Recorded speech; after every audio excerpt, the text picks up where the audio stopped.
Au moins 18 personnes sont mortes jeudi dans une frappe israélienne à Deir al-Balah, alors qu'elles s'étaient rassemblées pour une distribution de nourriture assurée par l'unité SAM, gérée par le Hamas.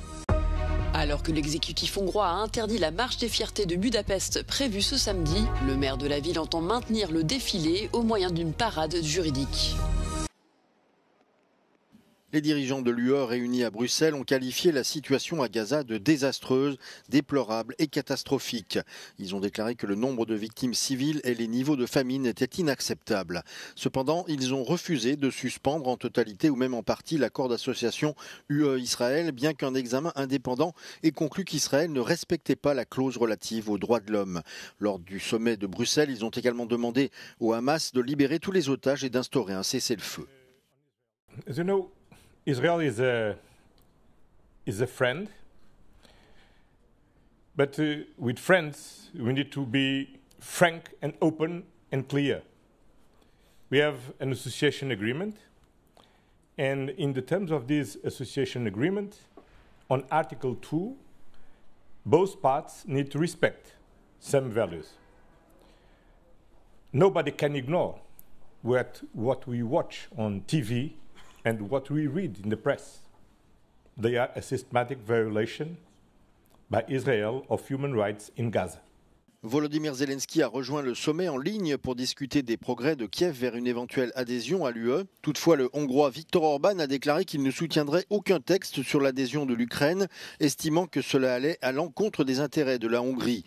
Les dirigeants ont également évoqué la guerre commerciale en cours avec les États-Unis et la présidente de la Commission européenne a présenté une idée de l'UE visant à remplacer l'Organisation mondiale du commerce dans le contexte de la position protectionniste de l'administration américaine. I said that we can think about this as a beginning of redesigning the WTO, of course understanding what should be reformed for the positive in WTO, so not repeating mistakes that might have been done in WTO, but to show to the world that free trade with a large number of countries is possible on a rules-based foundation. And this is a project where I think we should really engage on, because CPTPP and the European Union, this is mighty. The deadline for a resolution to the US tariff war looms large on July 9th, but divisions remain tonight as to whether to push for a swift agreement or negotiate hard for the best possible deal. Shona Murray, Euronews, Brussels.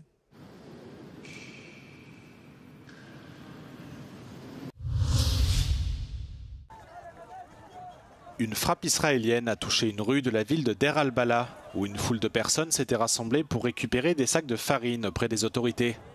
L'attaque a fait au moins 18 morts selon les hôpitaux locaux. D'après les témoins, cette frappe visait le SAM, une unité de sécurité chargée d'arrêter les bandes qui pillent l'aide humanitaire et de sévir contre les commerçants qui la revendent à prix d'or. Cette unité fait partie du ministère de l'Intérieur de Gaza, dirigé par le Hamas, mais elle comprend également des membres d'autres factions. Parmi les morts figurent un enfant et au moins 7 membres du SAM, selon les responsables d'un hôpital de Deir al-Balah. Cette attaque est la dernière en date à se produire en marge de la distribution de nourriture sur le territoire palestinien. Après un blocus total imposé à Gaza pendant plus de 2 mois, Israël n'a autorisé qu'une quantité minimale de nourriture à entrer dans le territoire depuis la mi-mai. La bande de Gaza souffre également de graves pénuries de médicaments et d'autres produits de première nécessité. Israël accuse toujours le Hamas de détourner l'aide humanitaire à Gaza, une allégation contestée par de nombreuses ONG. L'inaction de l'UE à l'égard d'Israël pourrait éroder l'ordre international et créer un dangereux précédent, estime un expert de l'ONG Havas. S'adressant à Euronews, Nick Flynn affirme que le manque de réponse de Bruxelles face à la guerre à Gaza pourrait être perçu comme un dangereux signe de faiblesse sur la scène internationale. Nick Flynn s'est entretenu avec Euronews en marge d'une installation de rue créée par Havas à Bruxelles. L'objectif de l'ONG est de confronter les dirigeants européens à la crise humanitaire catastrophique à Gaza et de les exhorter à prendre des mesures urgentes et décisives. Des centaines de personnes se sont déjà rassemblées sur l'installation pour rendre hommage aux victimes civiles des opérations israéliennes. Les noms de centaines d'enfants palestiniens ont été inscrits sur des pancartes en papier. accompagnés de fleurs, d'animaux en peluche et d'autres jouets. Parmi les personnes présentes à l'installation, plusieurs médecins récemment rentrés de Gaza ont témoigné de leur expérience devant les passants. L'UNICEF estime que plus de 50 000 enfants ont été tués ou blessés à Gaza depuis le début de la guerre entre Israël et le Hamas en octobre 2023. Un rapport de l'UE a récemment fait état de possibles violations des droits de l'homme dans l'enclave palestinienne. Mais si Bruxelles souhaite réexaminer son accord d'association avec Israël, cette initiative ne fait pas l'unanimité parmi les 27.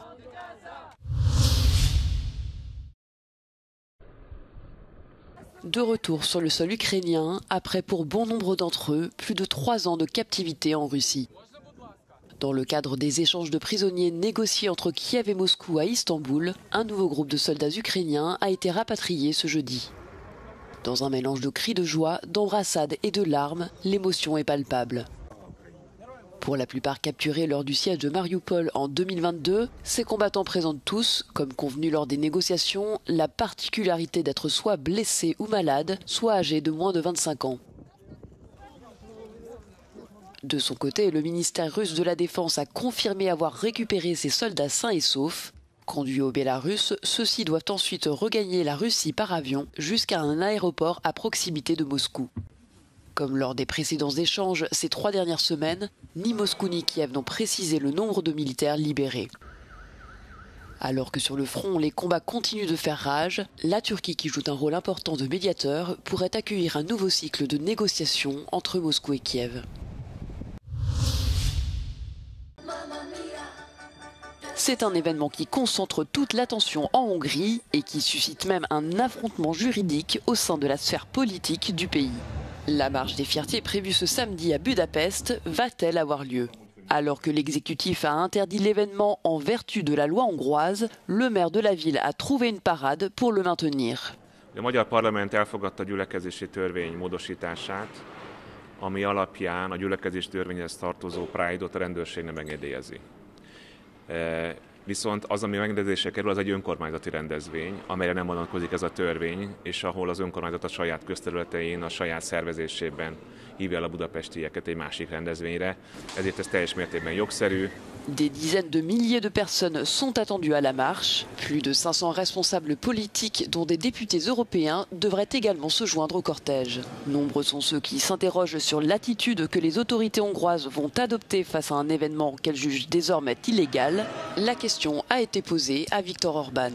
Ha ilyet csinál valaki, akkor van egy világos jogszabályi rendszer, aminek ilyenkor érvényesülnie kell, de hát mi egy civilizált ország, nem bántjuk egymást, ez egy olyan ország, még polgárháború se volt sose, talán 56 egy kicsit, de szóval mi, ha nem is értünk egyet egymással, nem szoktuk bántani egymást, ez nem része a magyar politikai.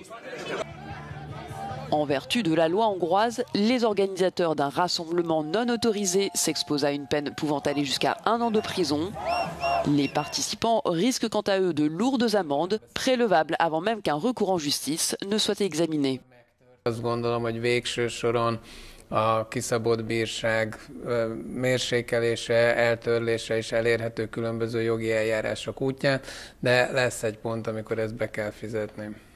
Dans le même temps, la police hongroise a autorisé une contre-manifestation d'un groupe d'extrême droite dont le cortège empruntera une partie du tracé initialement prévu pour la marche des fiertés. Une décision qui alimente la crainte de violents affrontements.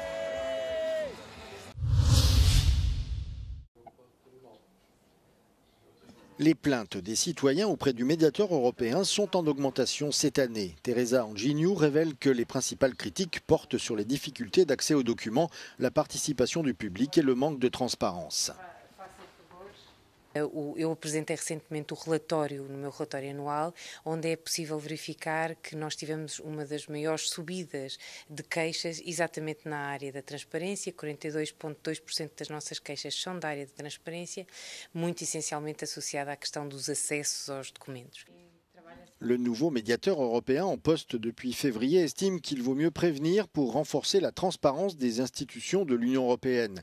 Évoquant le scandale Pfizergate impliquant la présidente de la Commission, Ursula von der Leyen, dans des échanges de SMS sur les vaccins pendant la pandémie, Teresa Anginiou rappelle que le médiateur est un organe indépendant. É possível fazer mais, e principalmente a Comissão Europeia, porque aquilo que nós assistimos são atrasos sucessivos, muitas vezes, na entrega destes mesmos documentos, e sendo um jornalista perceberá isso muitíssimo bem. Muitas vezes o acesso à informação que é adiado é um acesso à informação que é negado. Dans cette première interview accordée à Euronews, la Portugaise Teresa Anjinho précise que le médiateur européen n'a pas de pouvoir judiciaire, mais qu'il est toujours du côté des citoyens. Nós não somos meros watchdogs administrativos, nós também somos e devemos ser um guardião da cidadania europeia. E subjacente à cidadania europeia está, de facto, o direito a participar. Teresa Anjinho a lancé une enquête d'initiative sur le phénomène des portes tournantes, un sujet sensible au sein des institutions européennes. Il s'agit de cas où d'anciens responsables publics rejoignent à la fin de leur mandat des postes dans le secteur privé ou s'engagent dans des activités de lobbying, soulevant ainsi des soupçons de conflit d'intérêts entre la sphère publique et privée, une pratique qui met en cause l'intégrité et la transparence de la fonction publique européenne. Pour sceller leur union, le patron d'Amazon, Jeff Bezos, et la présentatrice de télévision Lauren Sanchez ont choisi Venise. Les deux amoureux ont été aperçus à bord d'un bateau pour rejoindre leurs prestigieux invités à l'occasion d'une fête privée. Parmi le gratin de stars, figurent de grands noms d'Hollywood, des sportifs et des artistes de renom. La cérémonie de ce mariage fastueux, estimée à plusieurs dizaines de millions d'euros, est prévue ce samedi. Le mariage de Jeff Bezos et de Lauren Sanchez a également déclenché des manifestations. Plusieurs personnes ont déployé une affiche géante à l'effigie du fondateur d'Amazon. Sur cette dernière, on peut lire « Si vous pouvez louer Venise pour votre mariage, vous pouvez payer plus de taxes ».